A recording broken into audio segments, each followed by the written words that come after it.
Welcome to the Alcohol Free Life podcast, brought to you by thesoberclub.com. I'm Janey Grace. This is for you if you've quit the booze or you'd like to, or maybe you're just sober curious. I'll bring you tips and motivation without any judgment, and there'll be inspiration from experts, quit-lit authors, and sober heroes.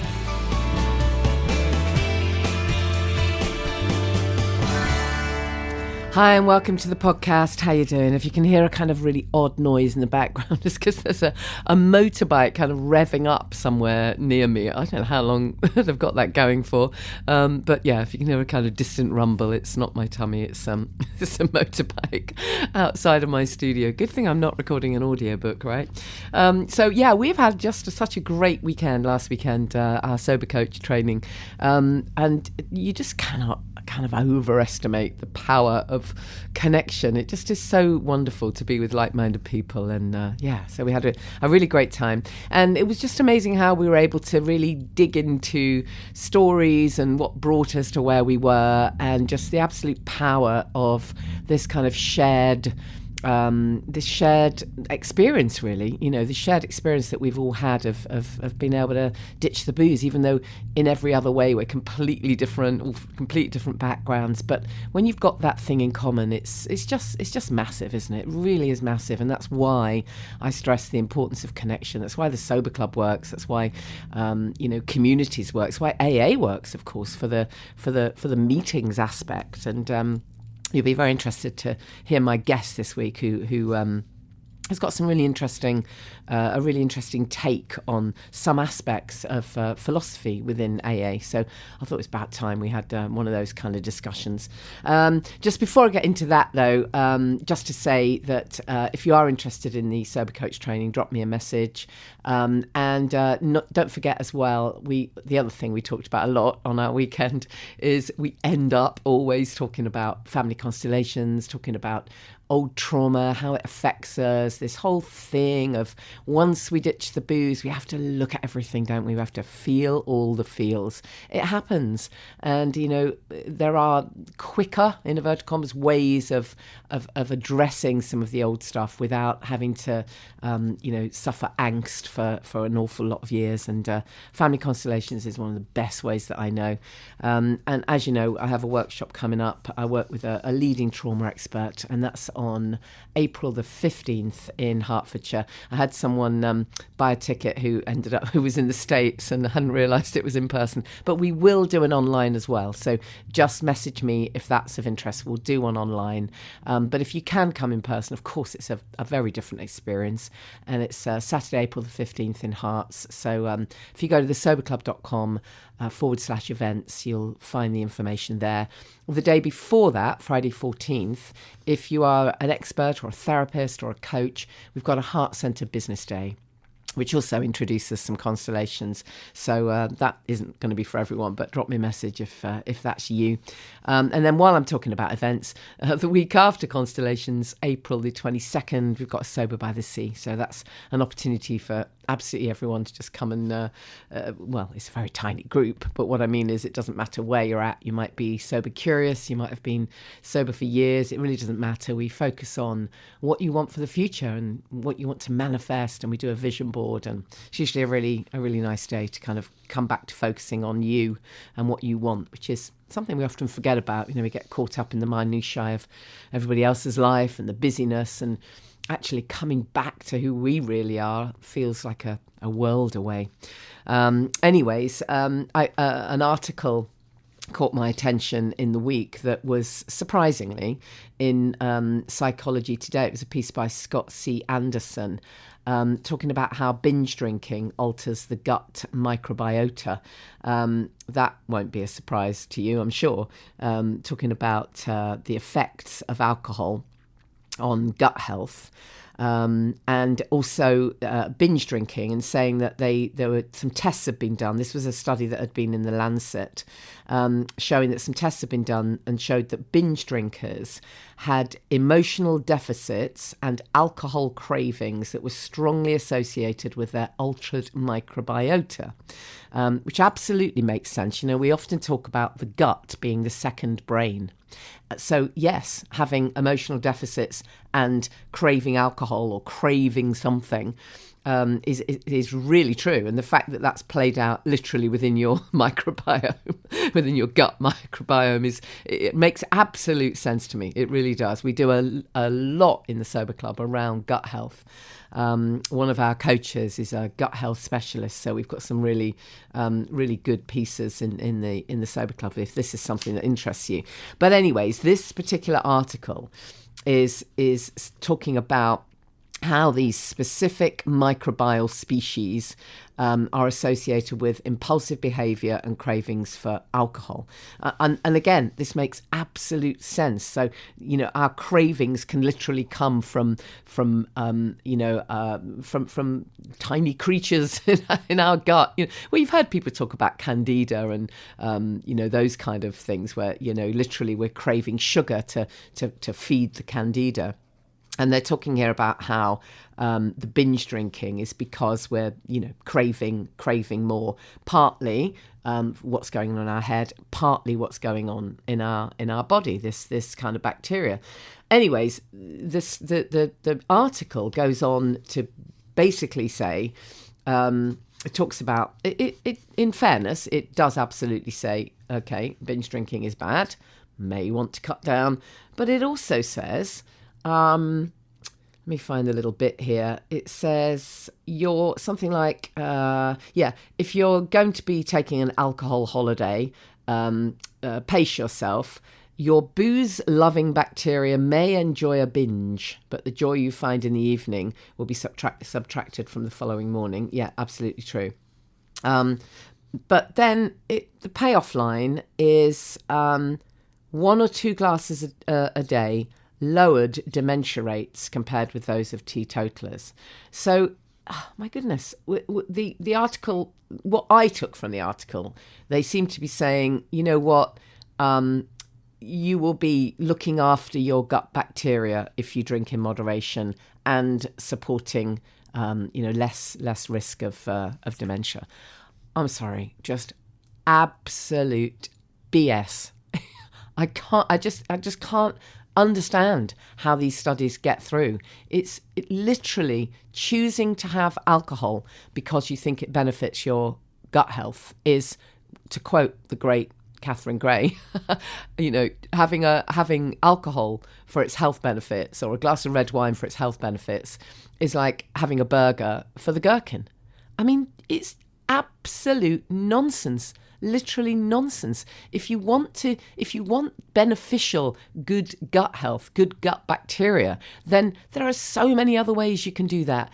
Start by having a really wide range of really good, decent vegetables and spices, and have sauerkraut and kimchi and kombucha, and fermented foods, really, really good fermented foods and a huge range and diversity of great food. I mean, listen to one of my podcasts on gut health. I'm pretty sure there's one specifically on gut health with Dr. Enid Taylor, who's a naturopath.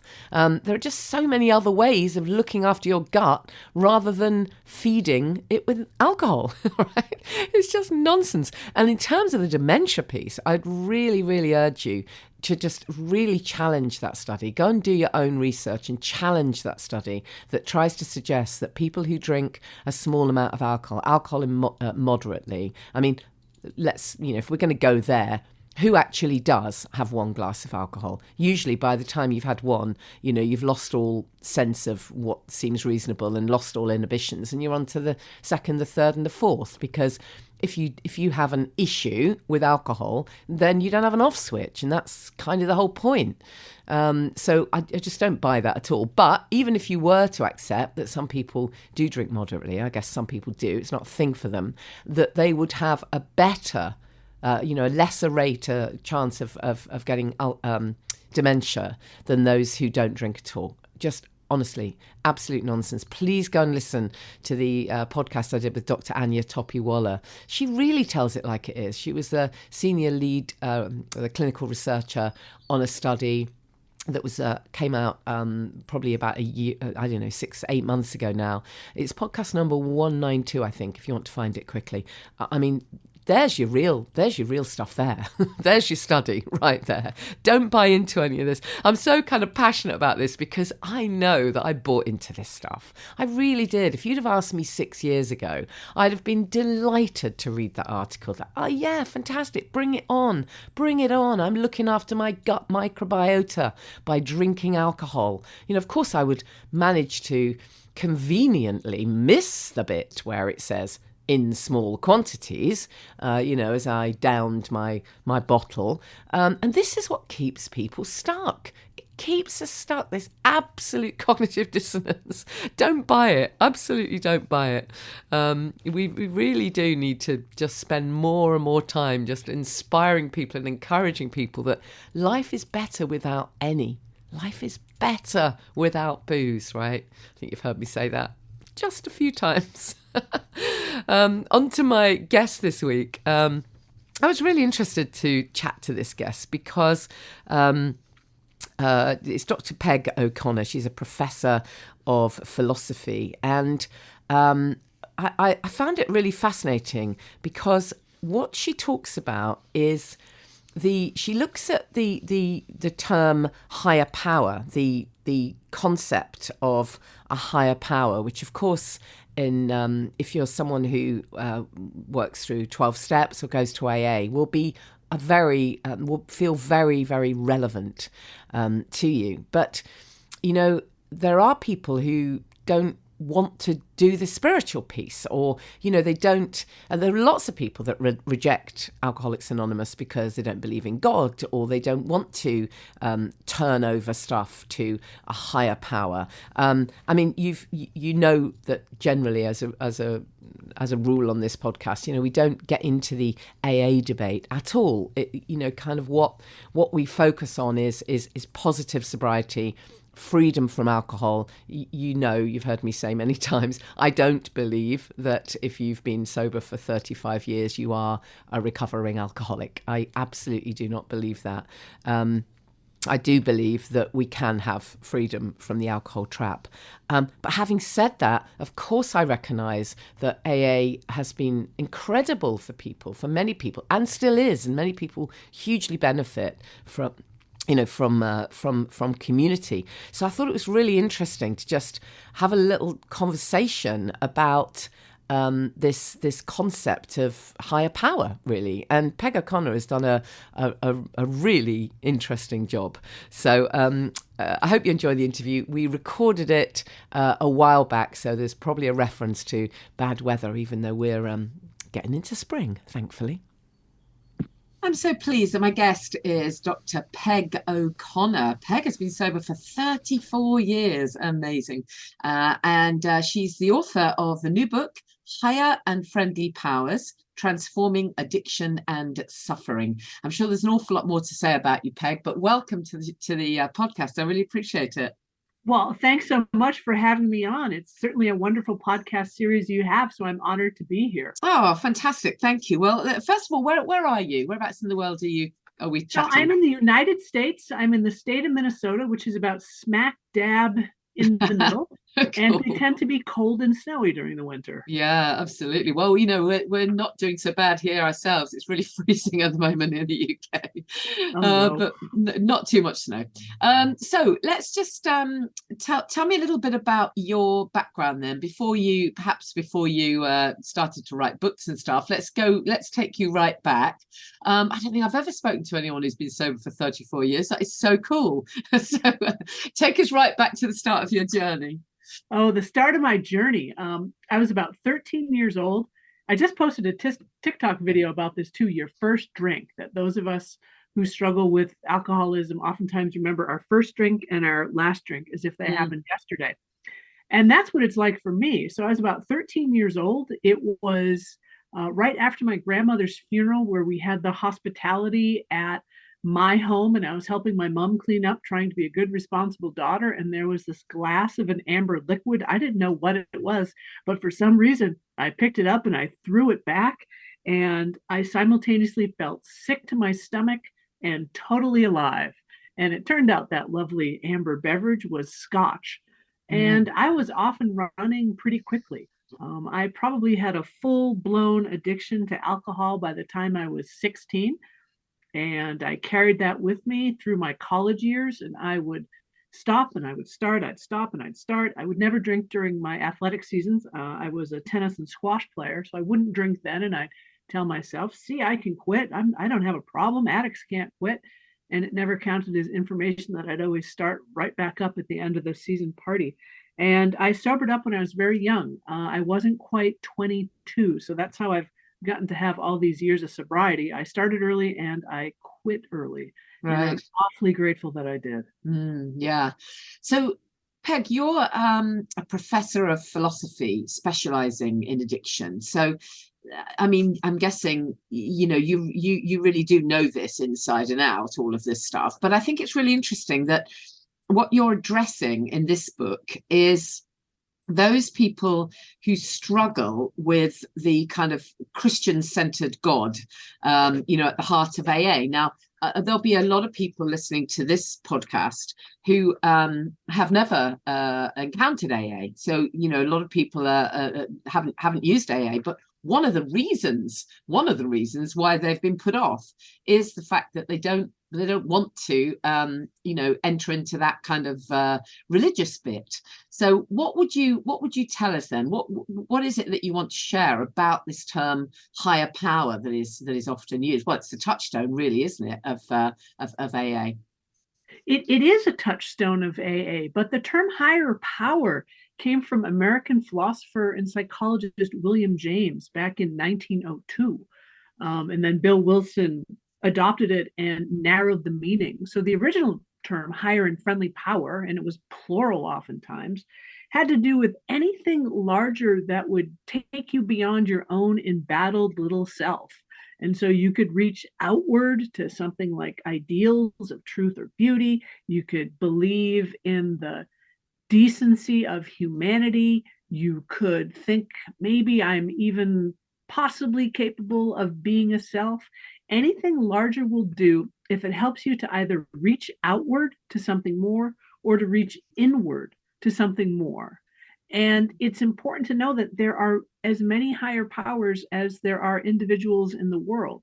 And a higher power doesn't do anything to you, but having that sense of connection with something more, something different, something other than you, it could be with a group of friends, it could be with music, it could be with art, that having that connection enables you to do something for yourself. It can enable you to change in very significant kinds of ways so that you can become, the term reborn has become so freighted with meaning, but you can be regenerated, rejuvenated. You can become a new person, or you can return to a version of yourself that you loved and respected. So that's what a Absolutely. higher and friendly power is. That's very different from a providential God who's got a plan for you, and your job is to sit down, shut up, and get out of the way and let this God do everything for you, including taking away your desire to drink and removing your defects of character.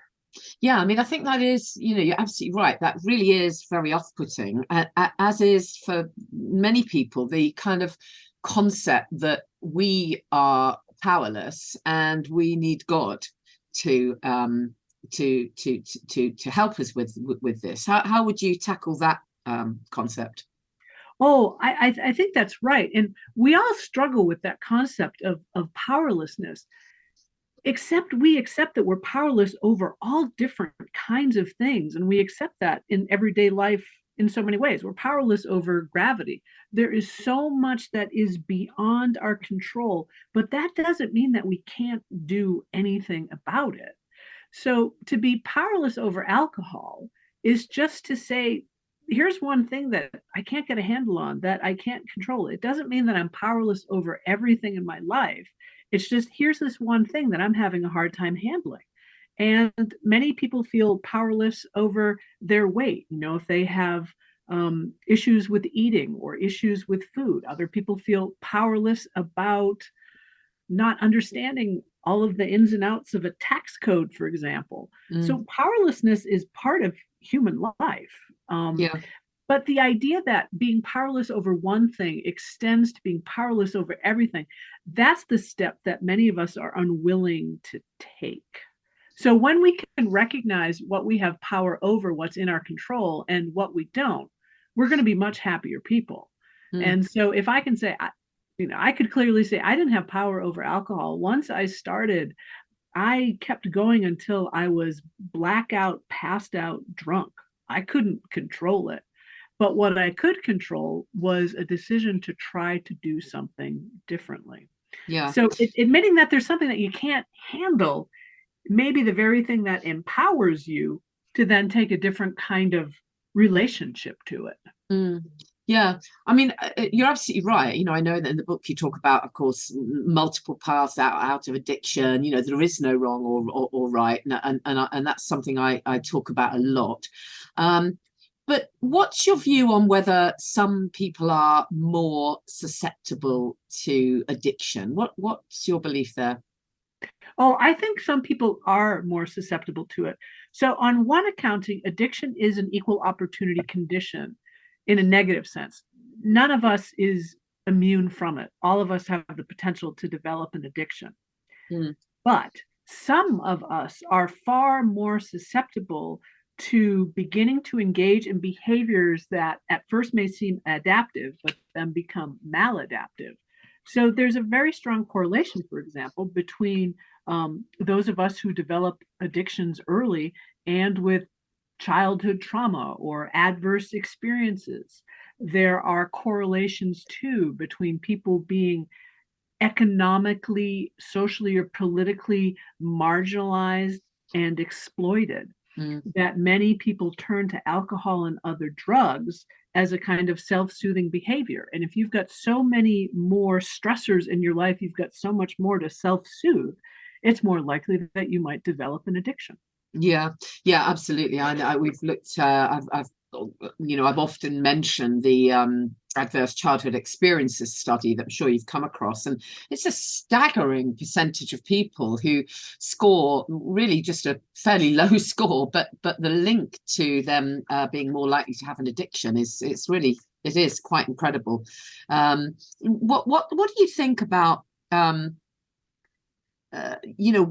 Why do some people have such an issue seeking treatment or seeking help? I mean, I know in my own case, I didn't consider I was never at rock bottom, but I was absolutely drinking too much, and there was a huge shame in admitting that, for starters.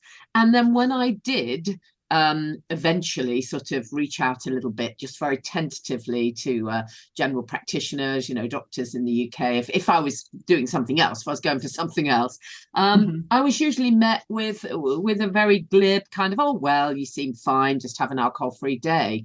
And that actually kept me stuck for years. Oh, yes.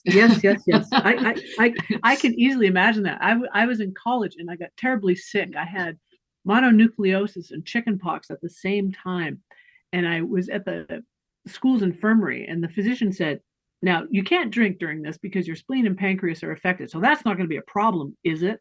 Now, I'm going to sit there in my little paper gown and say, yeah, that's going to be a major problem. I don't think that I can. So I think physicians and healthcare providers have a special role to play. And some of them are getting much better at doing alcohol or drug screenings to try to get a sense that there are many of us in the world who are using and abusing alcohol and other drugs. And it's just become part of the daily fabric of my life. And you put your finger on it. I think a lot of it has to do with shame. And I think there are so many gendered dimensions of shame as well that we don't always pay enough attention to. So I think that the shame around women drinking, particularly when they're mothers, is quite high. And I think that there's shame around men drinking. Sometimes, well, these are guys who can't hold their liquor, they can't hold their alcohol, or that they're failing to meet those gendered roles about being a good father, being strong, being a good provider. And so, shame, I think, is such a catalyst for addiction. It can cause it, and it's a consequence of it, and it becomes this just ungainly mess that nobody wants to try to get a handle on. What is the state of play in the States? Because you know, in the UK, there's definitely been a bit of a tide turning, as it were. Younger people, for starters, are definitely not drinking the way we used to. Millennials are, you know, making some very good choices, and many not drinking at all.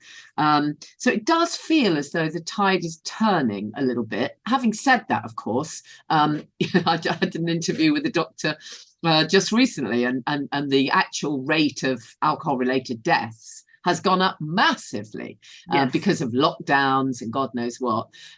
So it's not all a lovely picture, but it does feel that the tide is slowly turning. What's it like where you are? I'm going to say it's a yes and. So with the rise of Sober Curious and Dry January, I think it's a lot of, I'm going to say this, young women, so women in their 30s who are really thinking about how much they're drinking or using. And they're maybe taking a more proactive and intentional stance towards their own use. Where we are seeing a huge increase in alcohol-related deaths is in the demographic of women in their 50s and 60s. And that may seem surprising, except it's not, because that's also the demographic that is under enormous stress that's increased exponentially with the pandemic with respect to child rearing and child care, and then also caring for our own elderly parents. So you've got women in their 50s and 60s who might be taking care of 3 different generations. Yeah. And many women are presenting more with anxiety and depression. And with anxiety becomes the prescriptions for the benzos. And the rate of prescriptions for benzos in the US charts a remarkably steep parallel course as the uptick we had in prescription opioids. Oh, absolutely. Think about that for a minute. So, well, it's just the same here. I mean, I can't tell you how many clients I have who will come to me because they want to talk about, you know, their about alcohol, but it will or you know, it will turn out that basically they're on antidepressants and often HRT, but they've never been asked about their drinking. They're just given the antidepressants without being asked about the fact that they're downing a bottle of wine every night. Now, how can that possibly work? Right. And that's why we're seeing so many accidental overdoses. I mean, most overdoses involve multiple substances, and some kind of work in an unholy way together and result in remarkably depressed respiration, for example. Yeah, absolutely. Tell us a little bit about your, you know, the some of the points that you raise in your book, particularly around how we can undertake, you know, well, we use this phrase, spiritual recovery, without being religious, without, you know, bringing in religion. Tell me what you mean by that. So I think there's an important distinction to be drawn between spirituality and religion. So I'm just going to define religions as oftentimes involving social organizations that are unified around doctrine or dogma and different kinds of rituals and practices. So those are religions. And I don't have all that much interest in religions. What I have an interest in is spirituality. And so the philosopher William James, who coined higher power, talked about the way that our spiritual impulses are part of our human nature as much as our biology or physiology, for example. It's just part of who we are. And what he means by that simply is a belief that there's more to the universe than just me as an individual, and that each of us can choose that to which he, she, or they will stand in solemn relationship. And what really matters is what springs from those spiritual impulses that enable a person to expand. So again, to either reach out to others or to reach inward. And I think that's really crucially important, because more people are identifying as being spiritual but not being religious. Yes.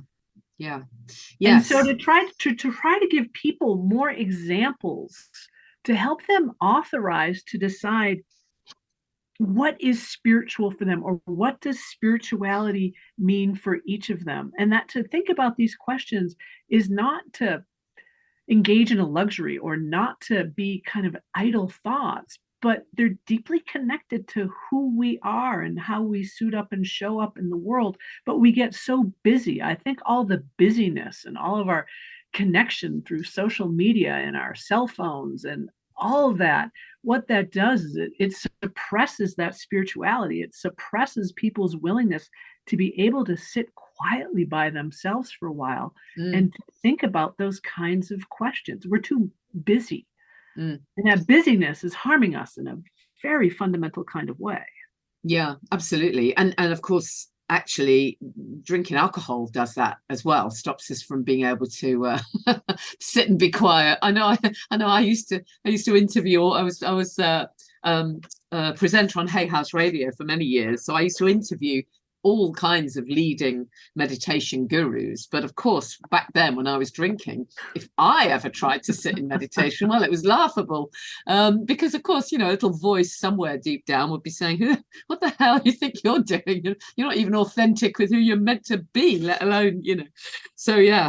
I totally hear you. I try to meditate, and I feel like I've got fraud alert in aisle 11, fraud alert in aisle 11. Yes, but absolutely. I think we are so scared to sit silently with ourselves. I think we're afraid of discovering things about ourselves, or we think that we're being self-indulgent. And I think that's one of the great gifts of recovery, is that ability to just sit still. And not feel like I have to do everything right now, or to be able to slow down the mind just for a little bit to say, and this is right where I am right now. And I want to dwell in gratitude rather than busyness or grievance. Yeah, absolutely. We actually can, begin to like ourselves a little bit more once we stop drinking. There's no doubt about it. And isn't that surprising that he was like, wait a minute, there are things totally about myself that are likable? What? I mean, am I lying to myself? Yeah, exactly. I think it's interesting as well that, I think sometimes people have been put off religion, they've been put off spirituality because of religion, not just connected to drinking, but with anything, actually. They've kind of had that. Maybe it's been drummed into them at school from a very young age that you must be a certain way, you must pray a certain way, that you're going to be punished if this happens and punished if that happens. That, there's an awful lot of aspects of religion that really don't involve very much love or compassion in the way it's played out, right? I think that's absolutely true. And what happens is that one person's spiritual experience can function as a foundation for a religion. And so a religion can grow up around certain individuals' spiritual experiences. One might argue that's exactly where Catholicism came from, for example. Yeah. But spiritual impulses should really burn brightly at our center. There's this wonderful expression from William James, the personal center of habitual energy. This is 1902, so it sounds, new wave, what kind of fluff is that? But do spiritual impulses, do they burn as an acute fever? And so not the dull kind of secondhand religions that, oh yeah, I'm a Catholic, so I got to go to confession before I get the Eucharist, blah, blah, blah, blah, blah, blah, blah, where you can't actually justify what you're doing other than saying, well, it's because of what I've always done, versus something that burns at my center, that is the hot spot of my consciousness, that I can't ignore that. And I don't want to ignore that. Yeah, absolutely. So what would you like people to get from this book, Peg? What were you really hoping when you wrote this? So I wrote this book for me, like most things I write. So I tried an AA meeting when I was, 18 or 19.